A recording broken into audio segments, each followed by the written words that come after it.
La vitesse, c'est vraiment quelque chose de génial, c'est excitant, c'est le moteur de cette passion, mais ça doit être réservé au circuit et pas sur la voie publique. Stel je voor, van kindsbeen af ben je gefascineerd door autosport. Zo raak je in de band van racepelletjes. Vervolgens neem je met andere sofa-piloten deel aan een virtuele wedstrijd. En vooraleer dat je het zelf goed en wel beseft, raas je in een echte racewagen over het circuit van Silverstone en neem je deel aan de 24 uur van Spa-Francorchamps. Een dwaze droom?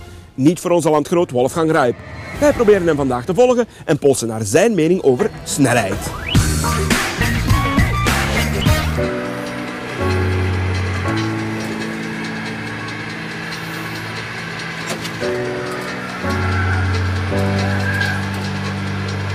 C'est une passion, le sport auto, qui me vient depuis ma plus tendre enfance. Et j'ai toujours aimé ça, en fait, la vitesse, l'adrénaline, le contrôle du véhicule. J'ai commencé par le karting quand j'étais très jeune, j'avais 6-7 ans.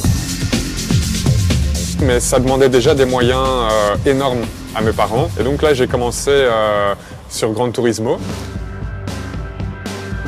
Un grand monsieur chez Nissan a eu cette brillante idée.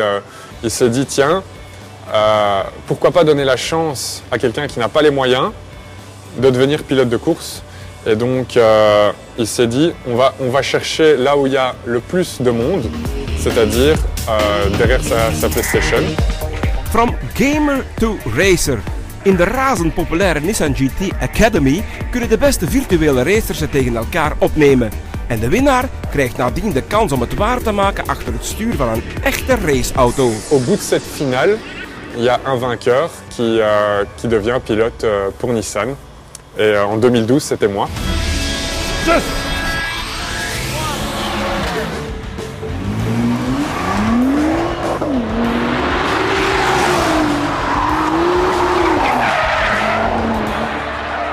La vitesse, je pense que c'est un des principaux moteurs de la passion. C'est quelque chose de très excitant, de grisant. Et le fait de jouer avec les limites, c'est vraiment génial.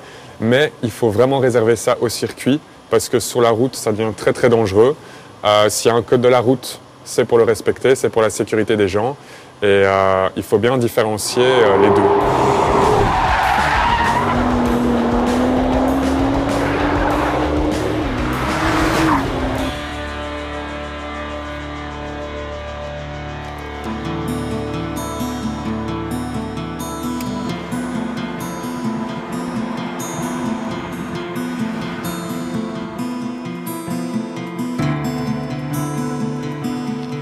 Sur circuit, c'est fait pour aller vite, il y a la compétition, il y a la sécurité qui est faite pour.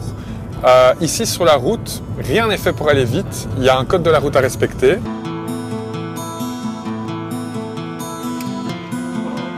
En cas de vitesse excessive ou si on est distrait, on prend un réel danger. Si un enfant traverse, si un animal traverse, si quelqu'un est distrait et ne vous a pas vu, parce qu'en roulant trop vite, on pourrait ne pas être capable de freiner à temps. On pourrait perdre le contrôle de la voiture et pour toutes ces choses-là, c'est important de vraiment rester calme et de bien respecter les vitesses. Personnellement, je connais deux jeunes personnes qui sont décédées sur la route, toutes deux en excès de vitesse et en revenant d'une soirée. Donc je pense qu'il faut vraiment responsabiliser les jeunes et leur faire prendre conscience que rouler vite sur la route, c'est pas être cool. Il n'y a aucune fierté à vouloir être vite sur la route. C'est vraiment irresponsable parce qu'on se met en danger soi-même et on met en danger les autres également. Et la vitesse, ça tue, tout simplement. We ervaren te snel rijden wel als de belangrijkste, de grootste oorzaak van verkeersonveiligheid. Toch doen sommigen het nog al te vaak af als een banale overtreding die niemand in gevaar brengt. Helaas is het tegendeel waar. Overdreven of onaangepaste snelheid blijft een van de belangrijkste killers op onze wegen. Doe dus net zoals Wolf. Op het circuit mag je je laten gaan, maar op de baan, kalm aan, want go for zero. Deze uitzending kan je ook bekijken op de website van het BVV en van de federale politie.